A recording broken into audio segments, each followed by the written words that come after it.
Welcome back, everybody, to Cacti Queen channel, where today we're going to talk about labeling, ways to label, and tools you'll need for labeling.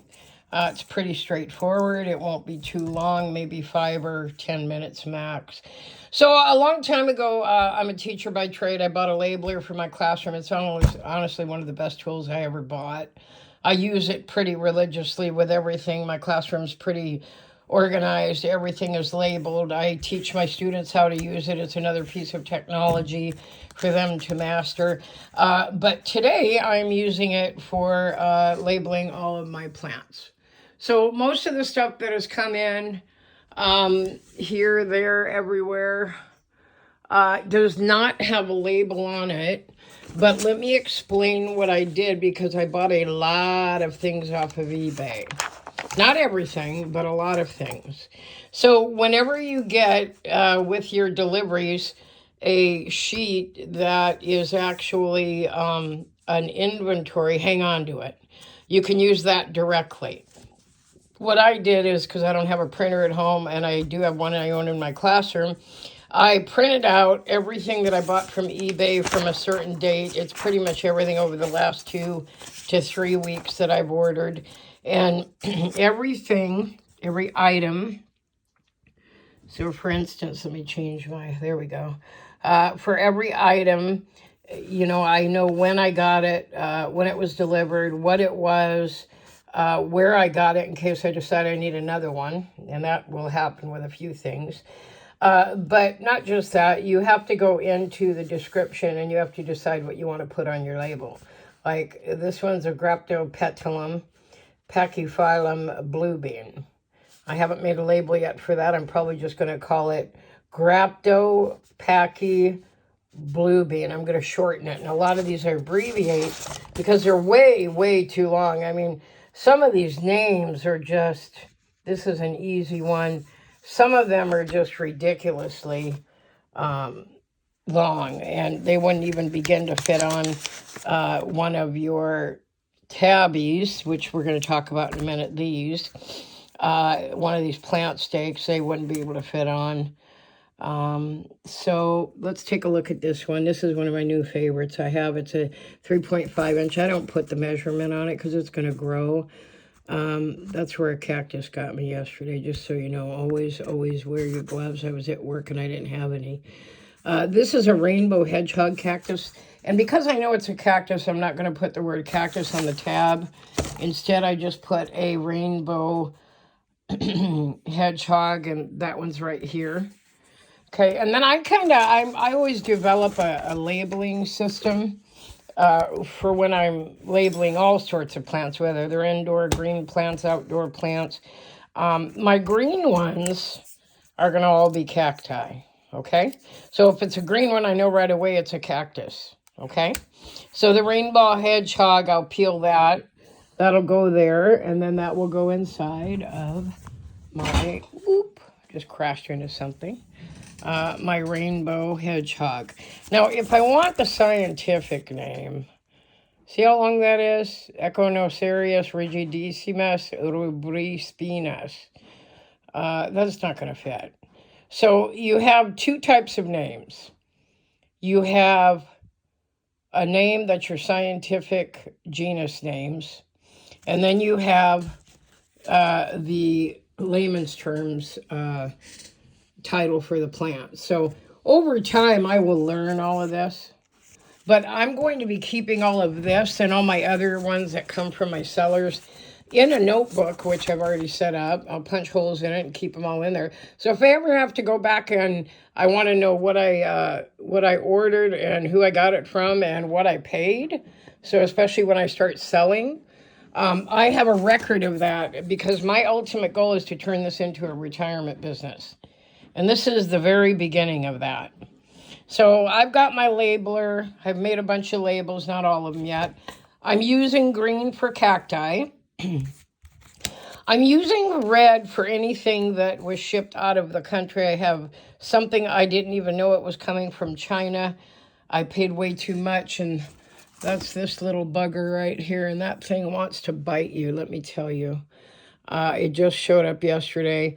I thought I was getting something much larger. It's got a very nice root system, but that blooms right out the top. And I don't know how it's going to propagate. It's something I've never seen. I didn't know it was from China when I ordered it. I paid $27 with shipping. And it took over 2 weeks. And I even rushed the guy because he said it was springtime there and everybody was going on vacation. So always communicate with your sellers. Pardon me. I've got my labeler. I've got my sticks. I've got different colors back here. I'm going to keep my blue ones for all of my echeverias because I really have a lot of echeverias. They're a type of succulent. Most all cacti are succulents, but some people will argue there are a few they don't consider succulents. But a succulent is basically a plant that retains water, and that's why you water it so much less. So I always group succulents and cacti together, but for the purpose of labeling, I'm going to put all my cacti on green and all my echeverias on blue. And then the red will be from out of the country. And if something was propagated by somebody in the country I got it from, it's not going to go on one of these. Because there's a lot of things that have been imported from Korea as well. But I haven't decided what I'm going to do with that yet. All I know is for right now, I have one that came from China. It's going to go on a red. So you can color code your plant markers, your plant stakes, whatever you want to call them. A stake to me is a much bigger thing made out of wood usually. But these are mini plastic plant stakes, okay? The yellow I'm going to use for tropical. So I've got some tropical orchid cactuses that I'm going to cut up and propagate, and those will be all with yellows. So that's my system I'm going to use. And then whenever I get stuck and I can't remember what it goes to, I go back to my reference sheet and I'm like, oh yeah, that's right. That's a seed in my burrito. I already knew that, but just so you see it. And basically I have several pages here of things that I've purchased. A lot of times, too, color might be important. When you're dealing with cacti, a lot of things are yellow or white, especially if you're dealing with a puntia, excuse me. A puntia is anything like that is discus looking like this, that is a type of prickly pear. So this is basically just a variegated prickly pear. This right here is called a beaver tail. It's in dormant stage right now. So it looks kind of lame, but it'll come along. And then I have other ones, like I'm going to come over here. And I have, where's my angel wings? Oh, it's over here. So that one is also an Opuntia. That one is a white Opuntia angel wings. And I'm absolutely in love with that. That's become one of my favorite cacti right away. These are not cactus. These are my vegetables I'm growing that needed more light. So let me get those out of the way. I don't believe I have any more Opuntias here. I don't. I just have other things. So you can see almost nothing is marked. I'm not going to mark it on the outside. I'm going to put it on the tabby because when I transplant, and I put it in another pot, then I simply can take the plant stake out and put the plant stake in the new container where I have transplanted the plant into. Okay, so you can use a labeler. If you don't have a labeler, this one right now is really worn down. Hang on a second here. You'll notice how rounded the edge is. That's not going to write very well on these. So you want a fresh, brand new one with a nice sharp tip. I wouldn't recommend when you get a permanent marker using what we call a fine line because they're fine. And when you're writing on these, you want them at least thick enough that if they wear off a little, you're still going to have the name there. I do prefer the labels for a million reasons, but mainly two. One, they're very clear to read. Two, they stick on. And three, they don't fade. I've got things in my classroom that are in direct sunlight where the sun hits them in the window. And all of my labels are still intact after 2.5, 3 years. They are not fading at all. So that is a huge advantage. You can get something like this for about 80 bucks. Basically what you do is you buy the cartridges, they pop in. This is where it comes out. You type it all in like golden stars.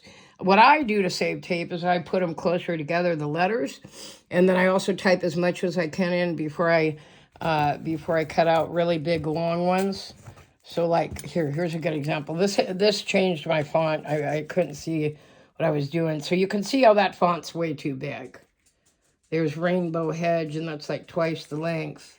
Well, more than twice the length of that one. So you can see you want to use a teeny font.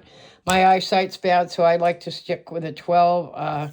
If I had better eyesight, I'd even use a 10 because some of these names are so long. Okay, so you got a labeler or you got a permanent marker. You got your plant stakes. And I ordered all these like a few years back. I always order a huge pack. So I got like all these colors, I think $8, $9. You can get them anywhere online. But if you buy them at a greenhouse, you're going to pay more just for the convenience. Order them online, save money.